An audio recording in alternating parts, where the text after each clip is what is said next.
Ce geste traduit l'engagement du Royaume d'Arabie Saoudite aux côtés du Programme alimentaire mondial en vue d'une assistance au gouvernement nigérien dans sa lutte contre l'insécurité alimentaire. Ainsi, ce sont près de 75 millions de francs CFA débloqués par le gouvernement saoudien pour l'achat de 144 tonnes de haricots au profit des victimes d'inondations au Niger.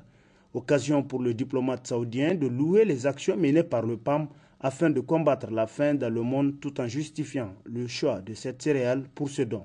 يسرني في هذه المناسبة أن ألقي الضوء في لمحة سريعة على ما قدمته حكومة خادم الحرمين الشريفين حفظه الله. Le choix a été porté sur le haricot du fait qu'il soit un produit très prisé par la population nigérienne.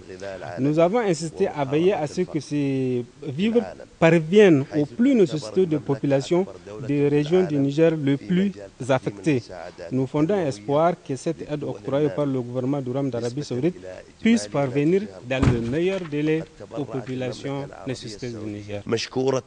حكومة المملكة العربية السعودية إلى المحتاجين في النيجر في أقرب وقت ممكن وشكرا على حضوركم. Prenant la parole à son tour, la représentante du PAM au Niger n'a pas manqué de saluer le Royaume d'Arabie Saoudite pour ce énième geste dans le cadre humanitaire. Nous avons un partenariat continu avec le Royaume et on vient aujourd'hui pour une contribution, mais le Royaume de l'Arabie Saoudite contribue régulièrement au programme du PAM au Niger. À la fois, c'est une commodité qui est connue par la population, donc c'est approprié.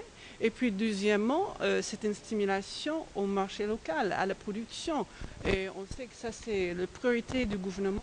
On fait ça dans l'esprit d'un programme qui va vers la résilience, qui va vers une amélioration de sécurité alimentaire, qui va vers une amélioration dans l'état nutritionnel des enfants dans le pays. C'est dans ce contexte-là.